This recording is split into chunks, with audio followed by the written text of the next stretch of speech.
Oke, baiklah. Assalamualaikum warahmatullahi wabarakatuh. Kita lanjutkan proses pembuatan laporan keuangan, di mana pada pertemuan ini adalah pertemuan terakhir untuk tutorial dari soal uji kompetensi tahun 2023, khususnya adalah perusahaan manufaktur yaitu CV Roti Jaya. Nah, pada pertemuan terakhir ini saya akan bahas terkait jurnal penutup atau closing jurnal dan neraca saldo setelah penutupan atau post closing trial balance. Baik, mungkin untuk mempersingkat waktu kita langsung saja untuk coba melakukan pencatatan jurnal penutup ini atau penyusunan jurnal penutup ini. Ya, jadi jurnal penutup atau closing jurnal ini dibuat tujuannya adalah untuk menutup akun-akun yang sifatnya sementara. Nah, di mana untuk akun-akun yang mempunyai sifat sementara itu adalah akun-akun yang berhubungan dengan akun pendapatan dan akun beban. Nah, untuk menyusun proses jurnal penutup ini, sumber data yang kita gunakan adalah kita gunakan yaitu adalah neraca lajur. Ya, jadi untuk menyusun jurnal penutup ini akan kita gunakan sumber datanya itu adalah neraca lajur, ya. Dimana untuk neraca lajur sendiri, kolom yang berkaitan atau yang berisi terkait akun-akun pendapatan dan akun beban itu adalah kolom rugi laba. Ya, jadi untuk menyusun atau membuat jurnal penutup ini data yang kita gunakan adalah neraca lajur kolom rugi laba. Sekarang kita lihat untuk kolom rugi laba, yaitu akun-akun yang berhubungan dengan akun pendapatan dan akun beban. Berarti nilai saldonya adalah ini kira-kira, yaitu mulai dari kode akun 4 sampai dengan kode akun 9. Nah, nama-nama akun ini atau saldo dari akun-akun ini akan kita tutup di dalam jurnal penutup karena ini adalah akun-akun sementara. Kemudian yang kedua, selain akun pendapatan dan akun beban, maka yang akan kita tutup adalah selisih dari pendapatan dan beban ini, yaitu laba. Jadi nilai laba ini pun akan kita tutup nanti di jurnal penutup. Lalu kemudian selain laba di sini kita lihat bahwa di sini ada pengambilan pribadi oleh Tuan Wawan atau Privawan ini, yaitu besarnya adalah Rp730.000, sehingga atas adanya pengambilan pribadi oleh pemilik, maka ini pun akan kita catat atau akan kita tutup di jurnal penutup. Oke, mungkin langsung saja di sini. Yang pertama, untuk menutup akun-akun pendapatan terlebih dahulu. Oke, di mana untuk akun pendapatan di kolom laba rugi atau rugi laba, kita lihat di sini adalah akun yang saldonya atau nilai saldonya ada di sisi kredit. Ya, jadi saldo yang ada di sisi kredit kolom rugi laba ini adalah saldo-saldo yang menunjukkan akun pendapatan. Di sini kalau kita lihat ada 3 saldo atau 3 akun yang ada di sisi sebelah kredit, yaitu ada akun penjualan, kemudian akun pendapatan bunga dan akun pendapatan lain-lain.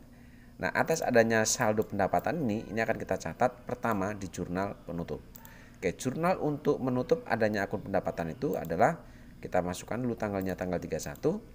Oke, karena jurnal penutup itu adalah jurnal yang digunakan untuk membalik nilai saldo, maka otomatis karena saldo pendapatan itu ada di sisi kredit, maka pada saat dilakukan pencatatan di jurnal penutup kita letakkan di sisi debit. Di situ tidak ada 3 akun, yaitu ada penjualan, ada pendapatan bunga dan ada pendapatan lain-lain, ya. Sekali lagi, karena jurnal penutup ini istilahnya jurnal pembalik, yaitu jurnal yang digunakan untuk membalik saldo dari akun-akun sementara itu, maka karena pendapatan itu saldonya ada di sisi kredit, maka pada saat pencatatan di jurnal penutup kita letakkan di sisi sebelah debit.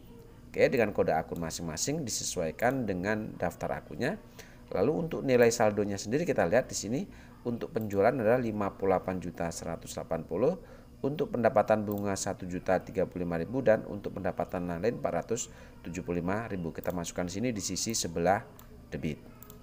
Oke, sedangkan nama akun yang kita gunakan untuk menutup adanya akun pendapatan ini kita gunakan akun ikhtisar laba rugi. Oke, dengan kode akun ini adalah 33.000. Nilainya adalah akumulasi dari seluruh pendapatan ini. Kita letakkan di ikhtisar rugi laba atau laba rugi. Sehingga jurnal penutup untuk adanya akun akun pendapatan adalah penjualan, pendapatan bunga, pendapatan lain pada ikhtisar laba rugi masing-masing, jumlahnya adalah ini. Oke, itu yang pertama, jurnal untuk menutup adanya akun pendapatan ini. Yang kedua, kita akan coba tutup adanya saldo dari akun-akun beban. Dimana kalau kita lihat di kolom rugi laba ini, bahwa saldo yang menunjukkan akun beban itu adalah saldo dari akun yang ada di sisi sebelah debit. Ya, jadi saldo-saldo yang ada di sisi sebelah debit di kolom rugi laba ini menunjukkan saldo-saldo akun beban. Dimana kalau kita lihat di sini untuk akun bebannya adalah ada retur penjualan, ada harga pokok penjualan sampai dengan beban listrik dan telepon ditambah dengan beban administrasi bank. Oke, kita masukkan di sini. Kita lihat bahwa saldo normal dari beban itu ada di debit, maka saat dilakukan pencatatan di jurnal penutup kita akan letakkan di sisi sebelah kredit. Oke, kita masukkan dulu tanggal 31. Tuh deh, ke akun beban tadi kita letakkan di sisi sebelah debit kredit, sorry. Lalu untuk sisi debitnya, untuk menutup adanya akun beban ini, kita sama dengan pendapatan kita gunakan akun ikhtisar rugi laba atau ikhtisar laba rugi dengan masing-masing kode akun disesuaikan di daftar akun. Oke, untuk nilainya sendiri kita ambil untuk seluruh akun beban ini atau saldo akun beban. Kita lihat ini adalah saldo-saldo beban ya.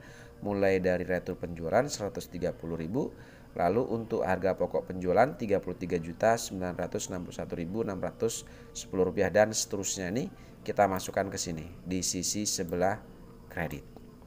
Oke, kemudian setelah saldo beban ini kita masukkan di sisi sebelah kredit, maka untuk ikhtisar laba rugi di sisi debit itu adalah jumlah seluruh beban ini. Dijumlahkan lalu masukkan ke sini. Sehingga di sini jurnal penutup untuk akun beban itu adalah ikhtisar laba rugi pada retur penjualan, diskon penjualan dan seterusnya sampai dengan beban administrasi bank. Oke, itu jurnal penutup untuk menutup adanya akun beban. Oke, selain akun pendapatan dan akun beban yang harus kita tutup, itu adalah selisih dari pendapatan dan beban ini. Dimana kalau kita lihat selisih dari pendapatan dan beban ini adalah 4.832.390 atau yang ini yang disebut dengan laba. Nah, laba ini akan kita tutup di jurnal penutup. Kita lihat di sini bahwa selisih laba ini ada di sisi sebelah kredit. Maka pada saat pencatatan di jurnal penutup kita akan letakkan di sisi sebelah debit. Nah, kredit ya. Nah, jurnal untuk menutup adanya selisih laba ini atau laba ini, maka jurnalnya itu adalah ikhtisar laba rugi pada ekuitas Wawan atau ikhtisar laba rugi pada modal Wawan. Oke, dengan kode akun disesuaikan, nilainya itu adalah nilai dari laba ini, yaitu 4.832.390 rupiah. Oke, seperti ini. Lalu selanjutnya, selain adanya pendapatan, beban, kemudian laba ini, maka terakhir kita akan tutup adanya pengambilan pribadi atau prive Wawan ini, yaitu 730.000. Kita lihat bahwa prive itu ada di sisi debit di kolom neraca, maka kita catat di jurnal penutup, kita letakkan di sisi sebelah kredit dengan jurnal di sini yaitu ekuitas Wawan pada prive Wawan. Masing-masing kode disesuaikan. Lalu kita letakkan di sini nilai privenya tadi di neraca lanjut kita lihat ada 730.000. Kita masukkan ke sini 730.000.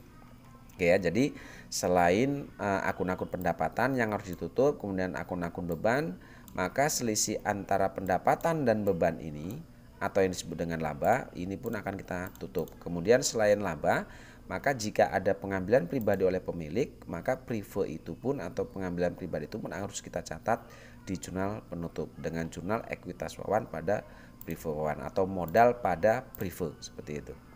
Oke, setelah pencatatan jurnal penutup selesai, lalu kita jumlahkan sisi debit dan sisi kredit. Di sini didapat nilai 120.110.000 rupiah untuk sisi debit dan sisi kredit. Oke, selesai untuk pencatatan jurnal penutup.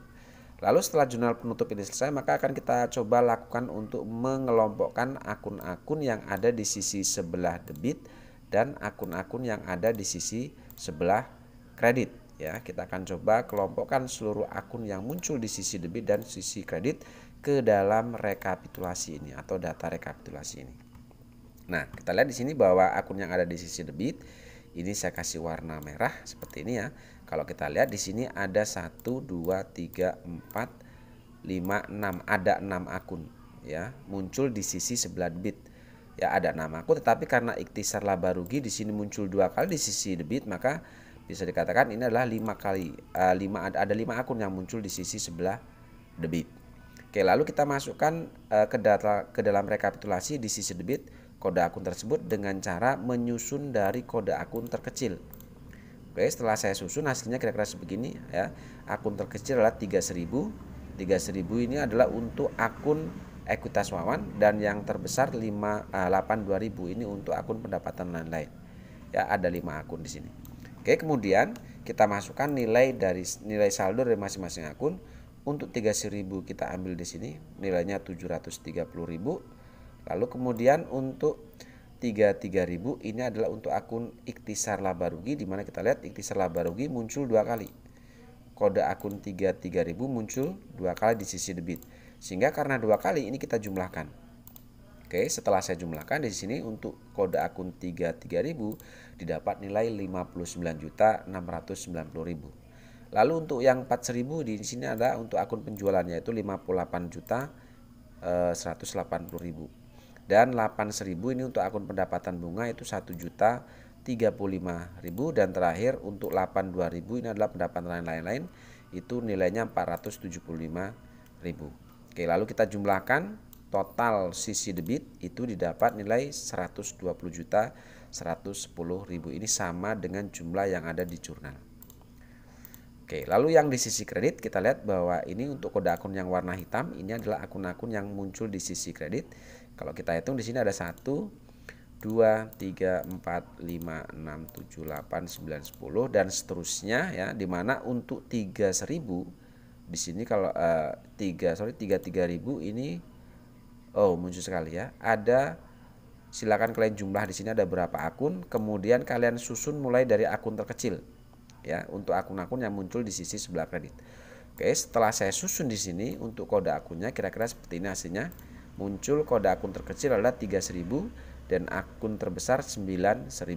Di mana masing-masing saldo akunnya kalian masukkan di sini sesuaikan dengan kode akunnya. Misal untuk 3.000 di sisi kredit ini adalah ya untuk Ekuitas Wawan adalah 4.832.000 sekian. Lalu untuk 32.000 kita lihat di sini 32.000 ini adalah untuk akun Privo Wawan 730.000 kita masukkan. Oke, lalu untuk 33.000 ini adalah akun untuk ikhtisar laba rugi yaitu 59.690 kita masukkan di sini. Ya, dan seterusnya kalian masukkan saldo masing-masing kode akun tersebut, kira-kira hasilnya seperti ini. Lalu kita jumlahkan seluruh saldo yang muncul di sisi kredit itu didapat nilai 120.110.000. Ini pun sama jumlahnya dengan yang di jurnal. Oke, selesai proses pencatatan jurnal dan penyusunan rekapitulasi akun yang ada di jurnal penutup ini. Terakhir, setelah data rekapitulasi selesai, maka kita akan coba lakukan posting ini ke dalam buku besar. Ya, cara postingnya sama dengan cara-cara sebelumnya pada saat kita memposting dari jurnal khusus ke buku besar ini. Ya, caranya sama. Kita coba akan lakukan posting dari jurnal penutup ini ke dalam buku besar. Kita mulai dari kode akun yang muncul di sisi sebelah debit. Di sini di debit ada muncul 3.000. Kita masuk ke buku besar kode 3.000. Oke, 3.000 berarti di sini kalau kita lihat adalah akun Ekuitas Wawan. Kita masukkan tanggalnya tanggal 31, keterangannya adalah closing journal karena kita mau memposting akun yang ada di closing journal ini. Oke, 3.000 di closing journal muncul di sisi debit 730. Maka di sini kita masukkan di buku besar juga di sisi sebelah debit yaitu 730.000. Lalu kita perhitungkan dengan nilai saldo sebelumnya. Ya, sebelumnya ada saldo 287.821.900. Lalu ada posting dari jurnal penutup itu di sisi debit 730. Oke, karena debit ketemu kredit maka ini dikurangkan. 287 juta sekian dikurangi dengan 730. Maka di sini dapat nilai saldo 287.091.900. Oke, itu yang pertama. Yang kedua, 3.000. Kita cari kode akun untuk 3.000. Berarti yang ini. Ini adalah untuk akun ikhtisar laba rugi. Oke, kita masukkan di sini. Keterangannya 31 closing journal. Oke, untuk 3.000 tadi di jurnal penutup muncul di sisi debit. Nilainya 59.690. Kita masukkan di sini di sisi debit 59.690. Oke, masuk ke kolom balance. Karena sebelumnya tidak ada saldo, maka otomatis hasil posting dari jurnal penutup ini akan menjadi saldo debit 59.690.000. Oke, dan seterusnya silakan kalian posting untuk kode akunnya di sisi debit dan di sisi kredit. Semuanya kalian posting ke buku besar ini. Oke, setelah kalian posting semua ke dalam buku besar, semua yang muncul di jurnal penutup kira-kira hasilnya nanti seperti ini. Ya, hasilnya seperti ini. Ya, setelah kalian posting semua yang ada di jurnal penutup ini ke dalam buku besar, kita perhatikan di sini mulai dari kode akun 3 ke bawah, dia mempunyai nilai saldo 0, yaitu mulai dari Prive Wawan ini. Kalau kita lihat di sini, Prive Wawan ke bawah atau 32.000 ke bawah, ini nilai saldonya 0. Oke, setelah jurnal penutup semua saldo dari kode akun 32.000 ke bawah, saldonya 0 di sini. Oke, tidak ada saldo lagi 0. Ya, karena 0 nilai saldonya habis, ya, maka untuk menyusun laporan neraca saldo setelah penutupan ini, kita cukup memasukkan nama-nama akun hanya mulai dari kode akun 1 sampai dengan kode akun 3.000 ini.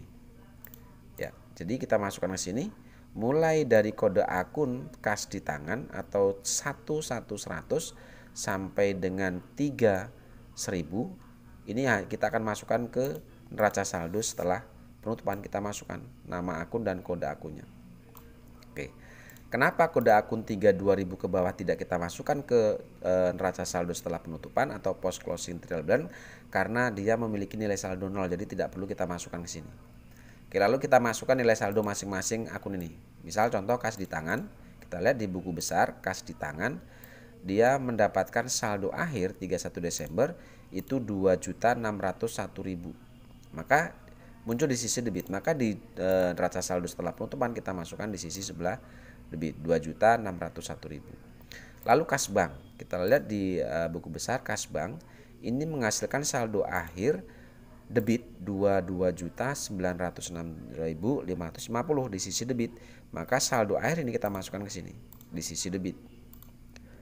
Lalu piutang usaha, kita lihat piutang usaha menghasilkan saldo akhir debit itu 6.467.000, maka di sini kita masukkan di sisi debit 6.467.000. Lalu kemudian untuk persediaan barang dalam persediaan bahan baku pun sama menghasilkan saldo akhir debit itu 566.000, maka kita letakkan di sini 566.000 sekian di sisi debit. Lalu kemudian untuk persediaan barang dalam proses menghasilkan saldo akhir kredit 7.740.590, kita masukkan di sisi kredit. Oke, dan seterusnya kalian ambil seluruh saldo-saldo akhir ini, kita masukkan ke neraca saldo setelah penutupan atau post closing trial balance. Kira-kira nanti kalau sudah kalian masukkan semua, hasilnya seperti ini. Ya. Oke, setelah kita ambil semua saldo akhir dari buku besar ke dalam post closing trial balance, kita jumlahkan sisi debit dan sisi kreditnya. Maka didapat nilai sisi debit 416.427.850. Debit kredit sama. Oke, itu untuk pembahasan terkait jurnal penutup dan neraca saldo setelah penutupan. Oke, dengan berakhirnya pembahasan terkait jurnal penutup dan trial balance atau neraca saldo setelah penutupan, maka tutorial untuk soal uji kompetensi paket 4 khususnya perusahaan manufaktur yaitu CV Roti Jaya, maka saya anggap selesai. Terima kasih. Assalamualaikum warahmatullahi wabarakatuh.